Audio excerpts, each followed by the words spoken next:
Hello, everyone. Welcome to Quick Chat. Our guest today is Tom Schwei. He is a financial professional who has 25 years of experience working with Wisconsin-based life science companies.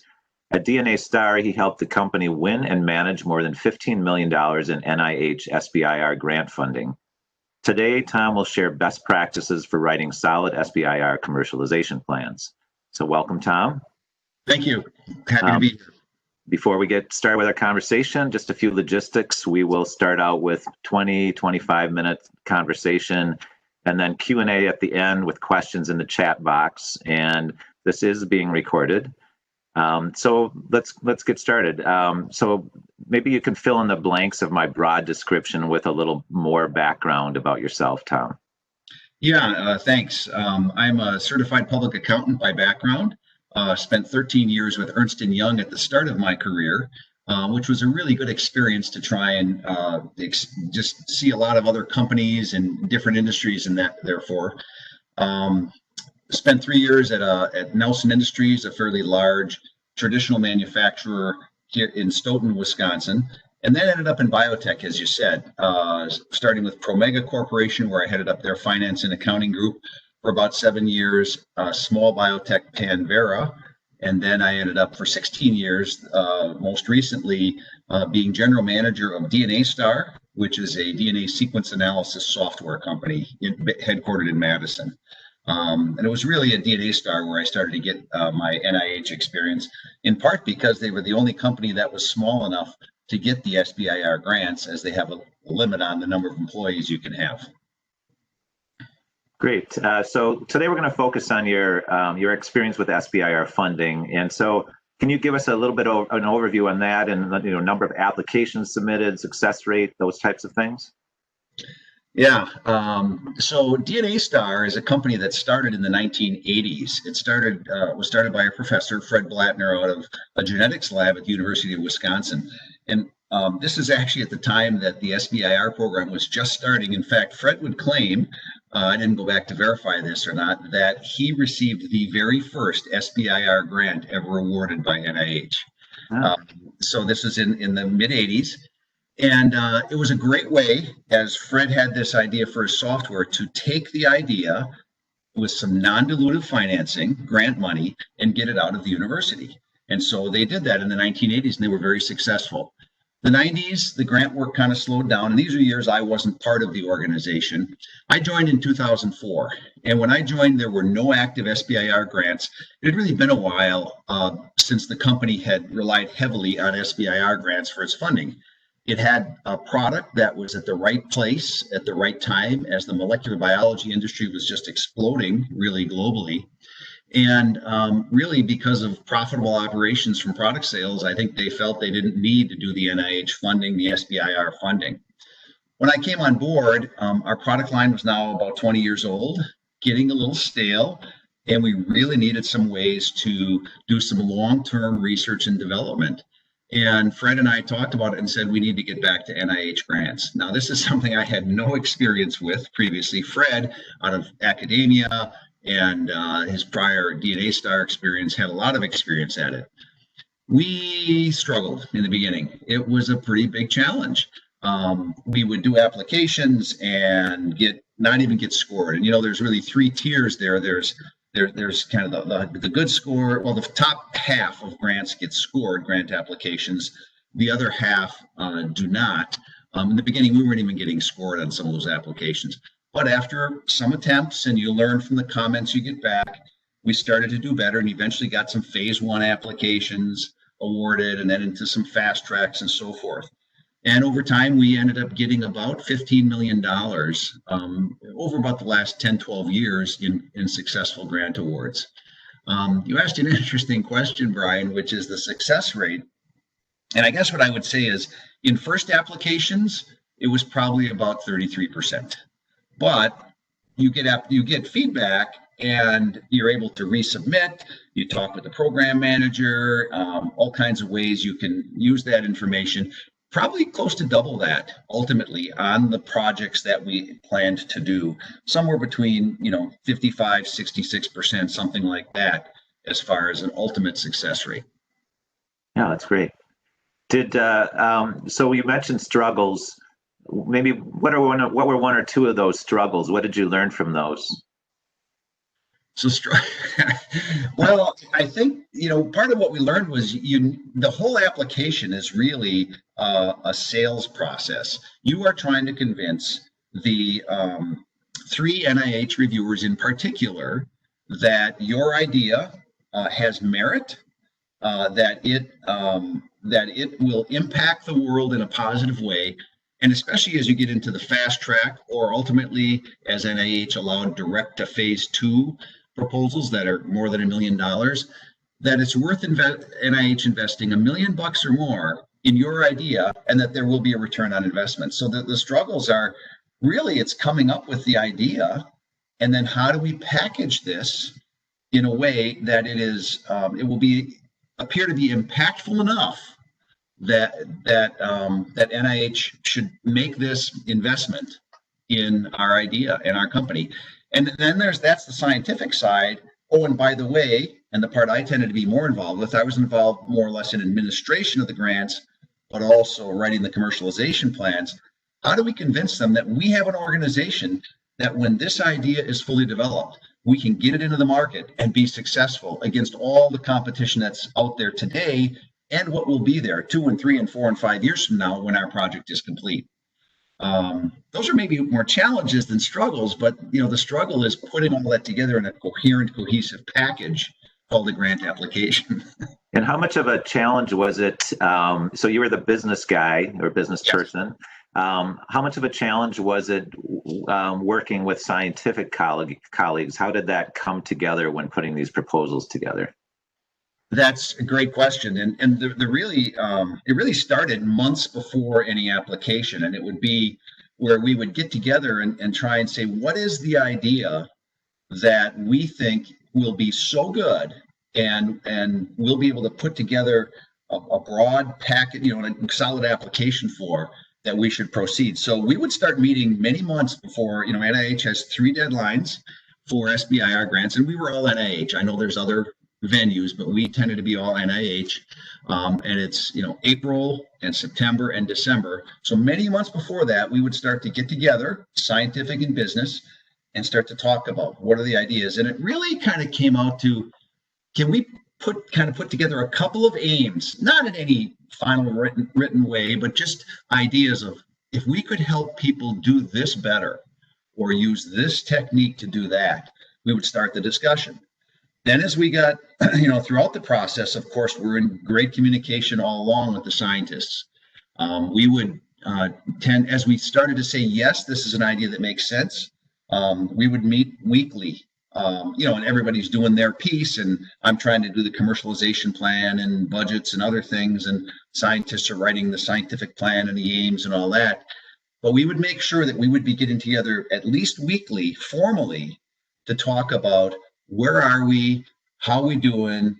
Are we on track? How is it morphing? All that sort of thing, to really make sure that the package is supporting, a consistent argument and discussion of the idea.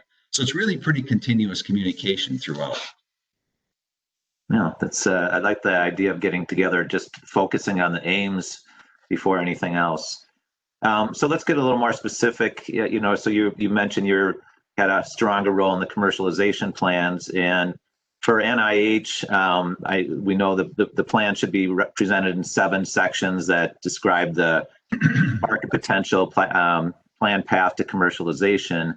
And we don't have time to go in all 7 sections today, but let's start with just kind of an overview and what did you concentrate and on why. And I'm going to share a slide here, first time ever on Quick Chat, I think. Yeah, and I think as you're doing that, I'll just say that it's critical to hit all 7. And while it's not exactly a formula to put together a commercialization plan, I just say follow the instructions. And part of that is hitting each of these topics that you're showing on your slide. The 3 that are highlighted are 3 that I would say are absolutely the most important. I mean, they're all critical. You want to have something in there, but I think those 3 highlighted ones would be worth spending a few more minutes on here today, because that, I think, is where you're going to make your mark on the reviewers. The other thing is the company overview, finance plan, etc. I tended to see those once I wrote those for the first grant application. I found that those were fairly easy to transfer from one application to another. Yeah, you had to make sure that they applied in the same way, but it was a little bit more like boilerplate. But it's really the three highlighted ones that were unique to each application. Okay, well, let's start with the first one that we have highlighted here: the value of the SBIR STTR project. Yeah, that's critical. And I think there are two really important parts in section one, and it's impact and it's innovation. If you don't nail those, and really it's not just in the commercialization plan, that's also in the research plan. If you don't nail why this proposal will have impact, and I mean industry changing, world changing, and that sounds a little crazy, like our idea is going to change the way people do something in the whole world. The answer is, I think that's what NIH is looking for. Can you tie it to an NIH initiative, a specific initiative they have? But what is that impact on the world? How will it change the way human health is looked at in the future, or healthcare, or diagnosis, or treatment, or something? It might sound like a little way, but can you do that? And then the second most important is innovation. And we actually tended to look at the innovation side as, can we come up with something that actually is so good and so unique, it would be patentable? And that's one way to look at it. And it didn't always result in patents, the ideas we were putting forth in a grant application. But I think in looking at it that way, it was that level of innovation that we were looking for in our applications. And so there's other sections in there, letters of support and other things that we used to support the value here. But it was really, if we could nail impact and innovation in that section, and it was usually several pages long, this first section, we felt that was the most important thing to focus on. And how about letters of support? How important were those to making your case? Yeah, I mentioned that, and thanks for following up. Critical. I know you're going to hear this term probably 10 times now throughout this. It's critical, it's important. But what we found is, so you want to look for something to get you over the top in the reviewer's minds. I was very fortunate that with DNA Star, we had a strong customer base, tens of thousands of people around the world who were using our software. What we would do is we would reach out to thought leaders, people that we knew would be interested in what we were proposing. And we would say, what would you think about it if we could do this? Or how would this affect your work with this organism, this plant, this animal, this bacterium? If you could analyze the data in this way. Again, we were a software company, we were not a wet lab company. And we would try to find at least 10 from different fields who could come in and endorse our project. Endorse it meaning writing a letter of support.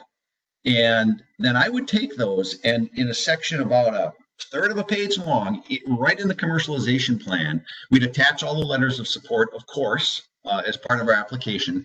But I would take those letters and I would just highlight them and say, Dr. So-and-so, lead researcher at this institute in this area, said they would use our work in this way.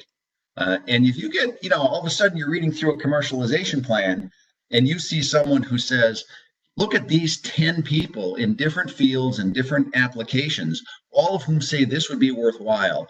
It was my belief and our belief that was very compelling evidence of the value. Again, one of those other top words in this section of the plan.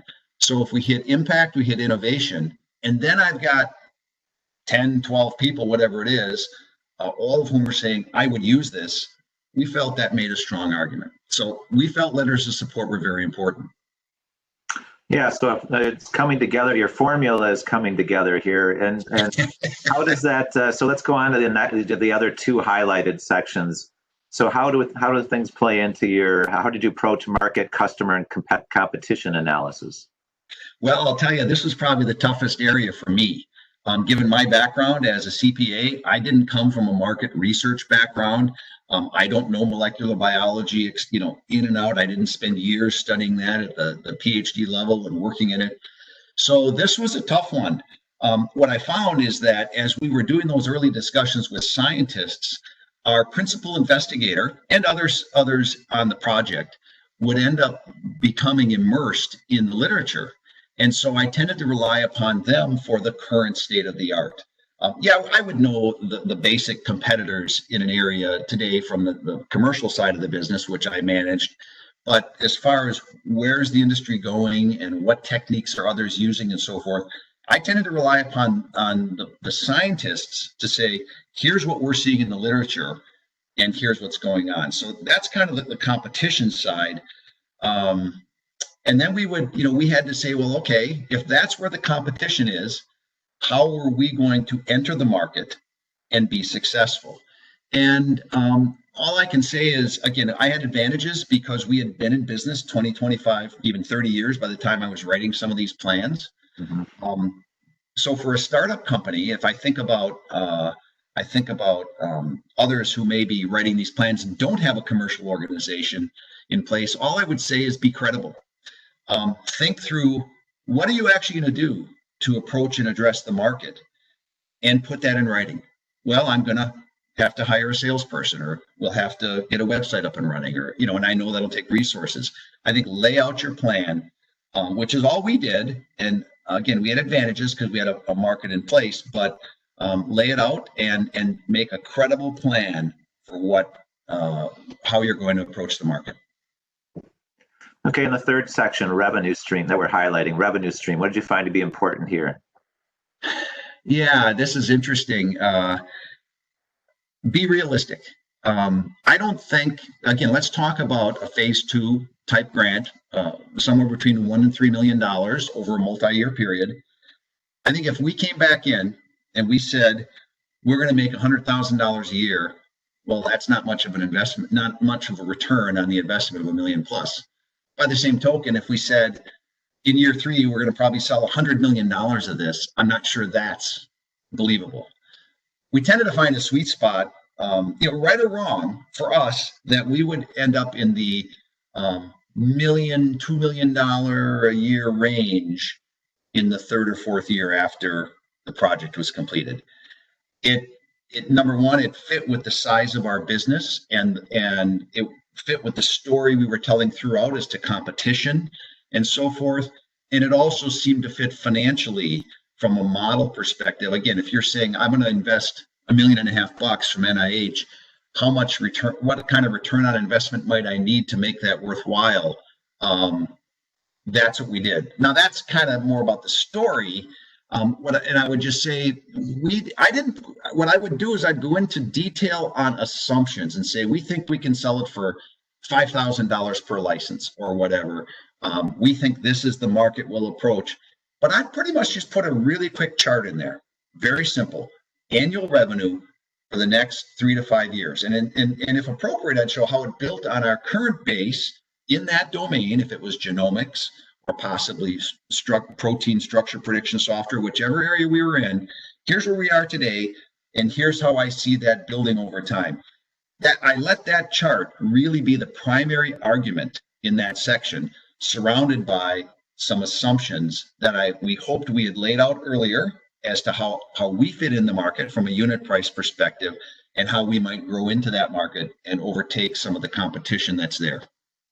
How and I don't know if you'll know this out of the top of your head, but how often how close, how on target were your projections when you would go back and look at them? Well, it's actually funny how different they were. In the course of 3 years, let's say a phase 2 project, sometimes we would say our unit price would be very small, because that actually was more of our model back about 10 years ago. And as we got to market, we could see that we could get more for it in the market.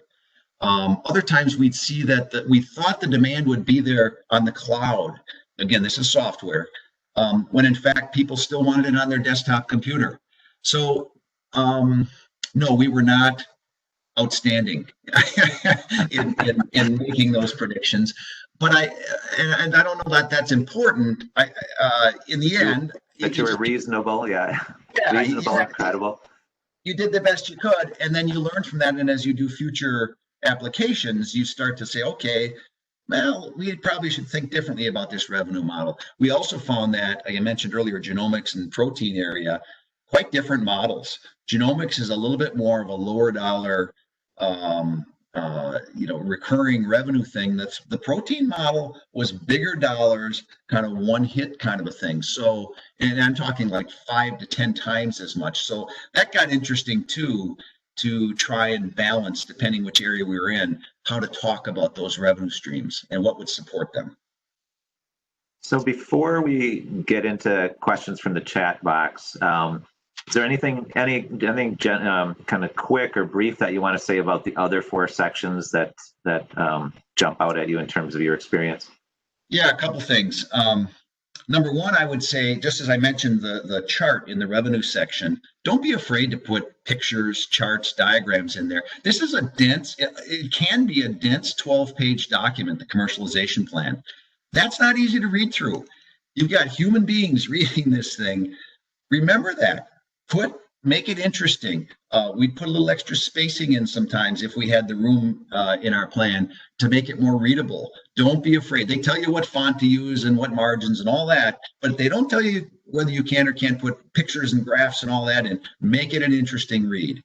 One section we didn't talk about was the financing section, and I'll just say, even though we were an established company with an established revenue stream, there is a particular question you are asked to answer that you need to answer, and that is, okay, when this phase 2 grant is over and you no longer have our funding, how can we at NIH be confident that you will have the resources needed to commercialize this product and achieve that revenue that you've stated in your commercialization plan?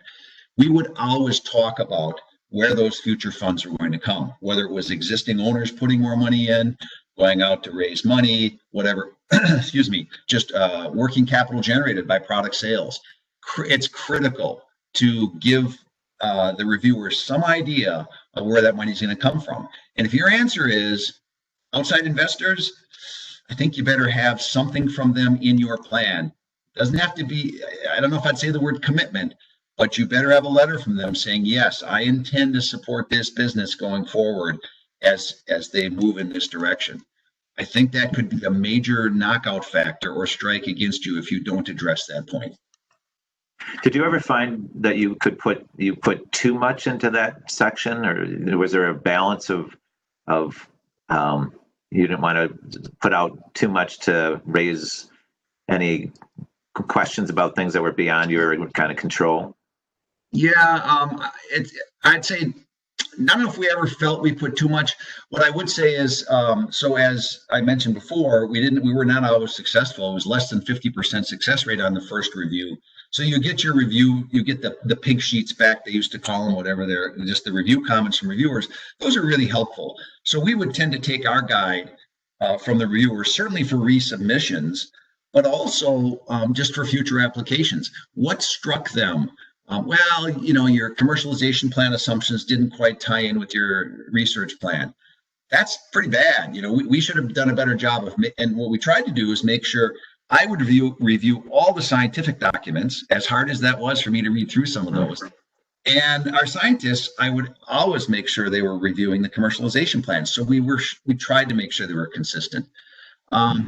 Just keep learning from the review comments you get, and incorporate those ideas into future grants. The other thing I would say, it just popped into my mind as to another idea is, don't be afraid to talk to your program manager. They are there to help you. They really are. And we had Todd is smiling right now. I can't see him, but he's smiling. A program manager or whatever, I'll tell you. We had numerous situations to get from that 33% rate of initial application to close to double that. Most of that was through the program manager. Review comments were helpful, but we would always be talking to them and saying, and we had a case, this is a bit extreme, where we had a subcontractor who had half of the phase 2 grant money. Basically, we were unable to get agreement with them about licensing of some of the software technology we were supposed to get. And this went on for 9 months in year 1 of a phase 2 grant. we finally we kept talking to the program manager. We're struggling with, getting this grant off the ground because their software was part of it. Anyway, we went to the program manager, and through discussions with her, she said, do you think you can do it alone without them? We went back, we wrote a revision to it, to her. She approved it. We ended up getting all the money ourselves, and this subcontractor was frozen out because they could not give us reasonable terms on licensing their software as a starting point for that application. That was amazing. I was shocked that I got to tell you, and this gets back to me not knowing anything about NIH grants 15, 20 years ago. I was shocked at some of the things that could be accomplished through working with a program manager in a very effective way. That's a great story. Idella, do we have any questions from the chat box? So many questions. So I'll just go down the list here. So one question was, did you, in your discussions with NIH, did you ever have budget negotiations with NIH, and how did that work out? And maybe can you provide some insights, if that did happen, can you provide some insights in how these conversations occurred and the results? Yeah, that's a great question. I'll tell you, early on, one time we marked a box wrong. We put a person as I think it was a postdoc, and in SBIR, they couldn't be funded. We lost about $150,000 in funding because we checked the box wrong. That one, we went back to NIH and they said, sorry, that's just the way it is. So that didn't work out so well. But many other times, absolutely, there were, I had a case where our indirect cost study. So we have our direct costs, our indirect costs, and then there's a small profit fee. And I'd say don't be shy about requesting that profit fee in SBIR grants. No reason you can't do that, up to about 7%. Our indirect cost rate kept getting renewed 1 year at a time, and we ended up getting a restriction on an award because the rate was not current. And the only reason it wasn't current is because we couldn't get it through the Department of Financial Advisory Services of NIH. It's a little hard sometimes to line up all the logistics. Well, when we finally got it approved, it actually went up about 10%. NIH came through and gave us an additional award. They increased our award by about $100,000 a year to the new rate. There's another case where we knew the project would cost about double what the grant program allowed. We put a budget in for the full amount, knowing that it was not allowed, but that sent a signal to NIH to say, we're going to be looking for other ways to fund the other half of this, let's call it $6 million budget. It's allowed to do that. You don't have to submit a budget within their restrictions exactly. You can submit more. And by the way, the reviewers are not allowed, they can comment on your budget, but they are supposed to not take into account your budget in their review and their evaluation of their scoring. So that's a different group, the program managers and so forth. So yeah, I just say it was many, many times ongoing discussions with them. And that's a place where it was very helpful to know what they were thinking, and they could point us to places, maybe through administrative supplements, which are a valuable way to get extra funding, where we could add to the money we got in the original award and make it come closer to what we needed to do the project. That's great. And it really illustrates how you've not only humanized the way that your team approached writing these grants, and also humanized those that are on the other end reviewing it and going through that process. I think a lot of times we try to demonize those who are on the other side of the process. And so the next question, though, is then how did your business approach kind of the diversity in funding, right? The equity versus debt versus grants and contracts versus revenue. What were some of I like that you guys led with questions to determine approach. So what were some of the questions that said, we're going to go down this road to fund this thing? So we never had debt of any substance. We're just, again, Fred and his team was at the right place at the right time. Almost from day one, they were profitable, in part because of NIH grants back in the 80s. Product sales supported us for the longest time. And then the combination of product sales and grants supported us for profitability throughout, beyond that. really we said the grant funding, and it took us a while to get here. Number one, let's make sure we're doing projects that correlate with our long-term direction of our software. Let's not do projects that are cool just because they are. We rejected some that were pretty cool, but we couldn't figure out how to make money on them or how they correlate with what we were doing. Let's use the NIH portion of our funding for the longer term initiatives, the things that really are going to take a couple of years of software engineering and research as well as development to get there. Short-term stuff, we had a software that was in the market for now 20, 30 years, a lot of continuing maintenance of that. That wasn't grant stuff. And that's where we funded that out of our product sales and the profits, working capital from that.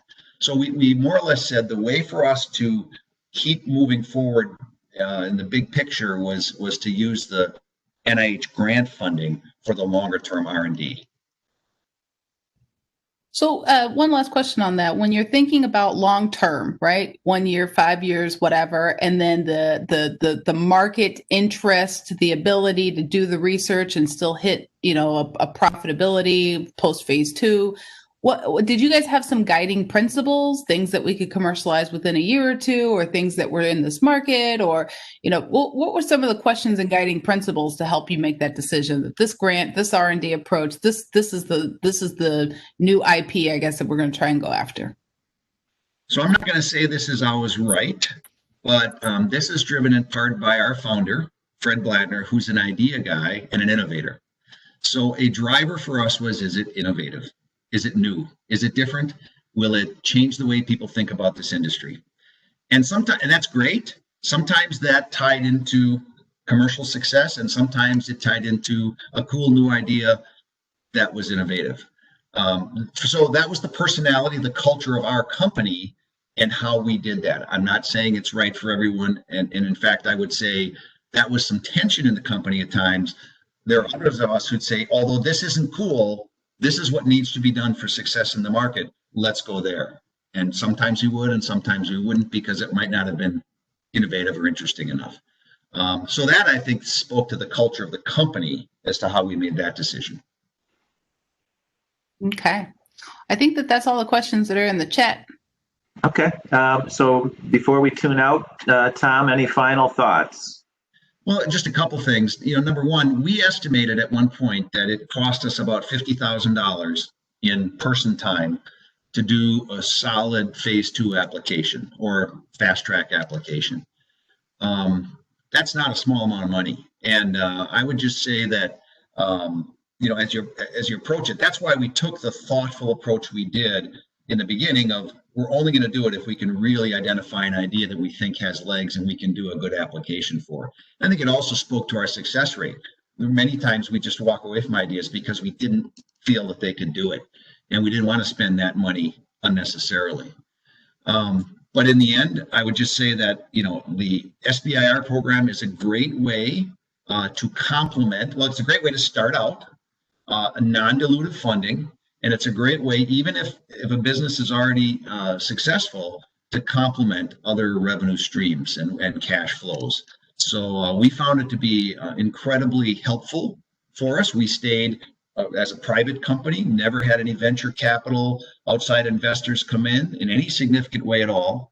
And it was in large part because of this non-dilutive funding stream. So I think the other challenge, one more thing I'll just say is, I think many people who come up in a scientific path are probably quite good at thinking about their domain and the technology. There is a complementary aspect to that when you start to get to the bigger dollars in the SBIR program, the phase 2s.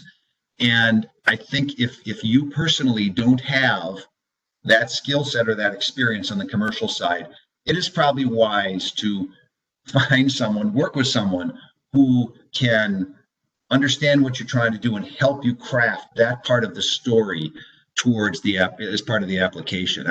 I think it's important, and I think it's very hard to be successful if your total past and domain and experience is just scientific or technical. Yeah, when you put out that $50K cost, that's something that jumped to my mind right away too, is that also speaks to the importance of having balance of opinions within your organization to help prioritize and go after the right thing, and not just for SBIR or STTR, for other things. Right. That's great. Thanks, Tom. And before saying goodbye, I want to remind our audience that CTC is a Wisconsin state-funded resource to help you navigate a path to commercialization. We offer one-on-one counseling on accessing federal commercialization grants like SBIR and STTR. We have microgrants to aid in proposal writing process, pre-submission proposal reviews, lean startup programming to help you get your innovative ideas to market. And just don't hesitate to contact us for a free counseling session when you're ready. I believe the next NIH submission deadline is early January, so keep that in mind. And thank you, everyone, for joining us again. Thanks again, Tom, and we'll see you all on the next CTC Quick Chat. Great.